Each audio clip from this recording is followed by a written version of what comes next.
8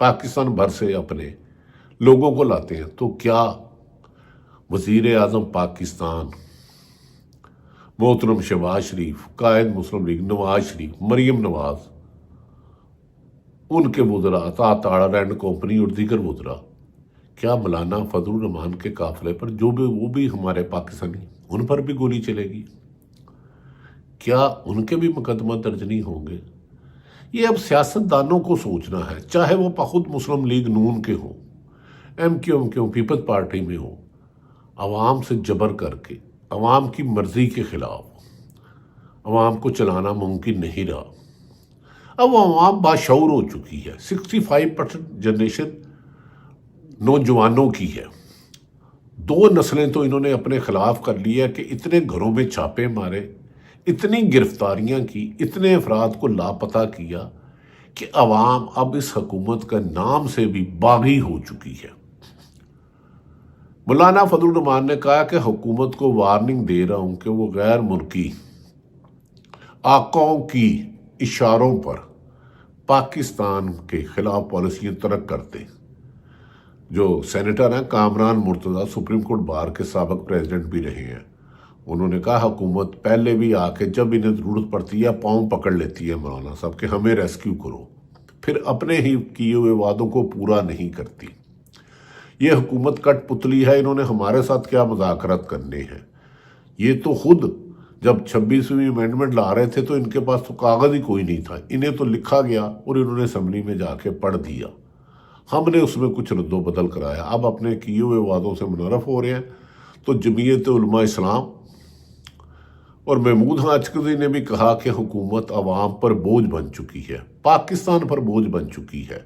انہوں نے کہا کہ اس وقت ایک لیڈر ملک کو استحکام کی طرف لے جا سکتا ہے جس کی چاروں صوبوں میں ہر زبان بولنے والے کے لیے اس کے ووٹر اور سپورٹر بہت بڑی تعداد میں موجود ہیں، اس کا نام عمران خان ہے۔ انہوں نے کہا حکومت کو چاہیے کہ اسے اپنی انا ضد کا مسئلہ نہ بنائے اور یہ اقتدار چھوڑ دے اور منتخب نمائندے جنہیں عوام نے ووٹ دیا انہیں دیا جائے۔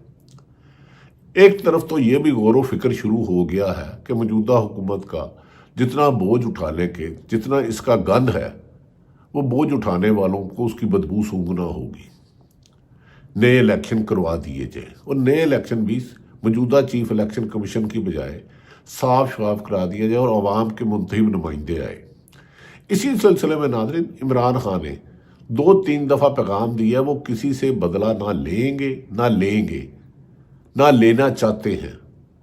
وہ اس ملک کو اب دوبارہ جیسے 18 سے 22 تک ملک کی اکانومی بہتر ہو چکی تھی، انڈسٹری چل پڑی تھی، فیصل آباد میں لوگوں کو روزگار مل رہا تھا، ملک کی گروتھ ریٹ 6.5% تھی جو اب 1% سے بھی کم ہو گئی ہے۔ ناظرین، کیا موجودہ حکومت جان کے پاکستان تحریک انصاف اور اسٹیبلشمنٹ کو آمنے سامنے کرنا چاہتی ہے؟ بظاہر ان کی سازشوں سے کچھ ایسا لگتا ہے۔ ان کے وزراء بارہا آ کے کہتے ہیں کہ جناب والا ہم نے تو ڈی چونک پہ کیے ہی نہیں، ہم نے تو گولی چلائی نہیں، ہم نے گولی نہیں چلائی، کوئی نہیں مرا۔ لیکن الجزیرہ، BBC اور دنیا بھر کے ذرائع ابلاغ نے، پاکستان کے صحافیوں نے انہیں بالکل ننگا کر دیا، جیسے ایک بادشاہ جا رہا تھا اس کے خوف کے مارے، وہ بے لباس تھا، کسی نے کہا بڑے حسین لگ رہے ہو، تو ایک بچہ بول پڑا بادشاہ ننگا ہے۔ یہی فکرہ شہید ارشد شریف کہتا تھا بادشاہ ننگا ہے۔ اس سے مراد یہ ہوتی ہے کہ لوگ حقیقت جان چکے ہیں، اب خوف کے بادل ختم ہو چکے ہیں۔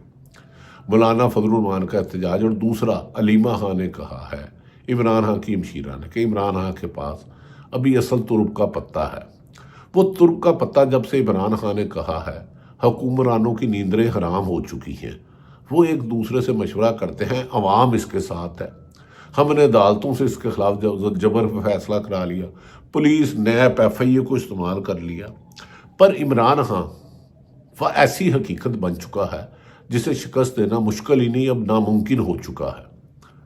تو ناظرین، کہا جا رہا ہے کہ عمران خان نے اگلے ہفتے میں اپنی بشرا بی بی اور دیگر اہلیہ ٹیم کو بلا لیا ہے اور آئندہ حکمت عملی بنائیں گے، موجودہ حکمرانوں کا وزن اٹھانے والے۔ یہ بات اب سمجھنے پہ سمجھ چکے ہیں کہ موجودہ حکمران کو ساتھ چلانا حکومت کے لیے دلدل میں پھینکنے کے برابر ہے، کیونکہ یہ وطن عزیز ہے تو سب کچھ ہے۔ مولانا فضل الرحمان، محمود خان اچکزئی، پاکستان تحریک انصاف اور جماعت اسلامی کے اندرون خانہ رابطے شروع ہو چکے ہیں۔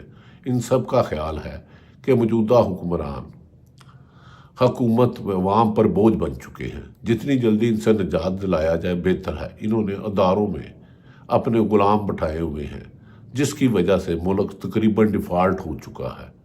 بزنس مین اپنے بیرون ملک پیسے لے جا رہے ہیں۔ اب عمران خان کے ساتھ زیادتی کی یہ حد ہے کہ عمران خان گرفتار ہیں، جیل میں بند ہیں، ان کی ملاقات پر پابندی تھی، ان کے وکلا نہیں مل سکتے تھے بہنوں، لیکن اس دوران بھی ان پر مقدمات درج کر دیے گئے ہیں، اور جی ایچ کیو میں حملے پر ان کی پر فرد جرم عائد کر دی ہے۔ ایسا لگ رہا ہے کہ حکومت کے پاس اب سیاسی مقدمات میں عمران خان کو اندر رکھنے کے لیے زبردستی فیصلے کرانے کے علاوہ اب کوئی راستہ نہیں رہا۔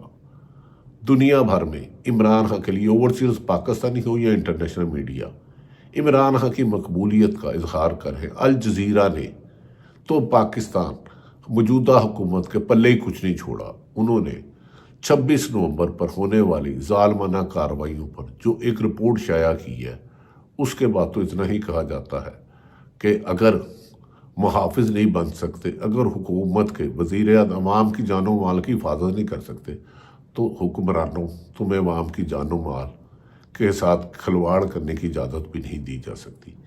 اب بہت ہو چکی، عوام میں شعور پیدا آ چکا ہے۔ یہ عوامی شعور حکومت کے خاتمے کا باعث ہی بنے گا۔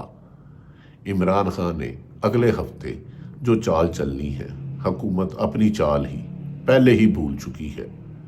کہتے ہیں نا کہ برا وقت آئے تو گیدڑ شہر کی طرف آتا ہے، اسی لیے حکومت شاید تحریک انصاف کے خلاف انتقامی کارروائیوں میں تیزی لا رہی ہے۔ انہیں پتہ ہے کہ ان کا وقت ختم ہوتا جا رہا ہے، اور آنے والا وقت بظاہر بادی النظر میں تحریک انصاف کی کامیابی کی طرف بڑھتا جا رہا ہے۔ یہ وہ حالات ہے جس حالات میں پاکستان کا میڈیا آپ کو کچھ نہیں بتائے گا۔ یہ مجبور ہے، بے بس ہے، لالچی ہے، خوف زدہ ہیں، ڈرے ہوئے ہیں۔ شہید ارشد شریف نے یہی سے ہی کہا تھا، بادشاہ ننگا ہے۔ اب سب جان چکے ہیں بادشاہ کے پلے کچھ نہیں، صرف نام کا بادشاہ رہ گیا ہے، اختیار کسی اور کے پاس ہے۔ کٹ پتلیوں کے ساتھ ہمیشہ یہی ہوتا ہے، دھوبی کا کتا گھر کا نہ گاٹ کا۔ اس مثال کا کسی بھی سیاستدان سے کوئی واسطہ نہیں۔ اللہ تعالیٰ پاکستان کا حامی و ناصر ہو۔ پاکستان زندہ باد۔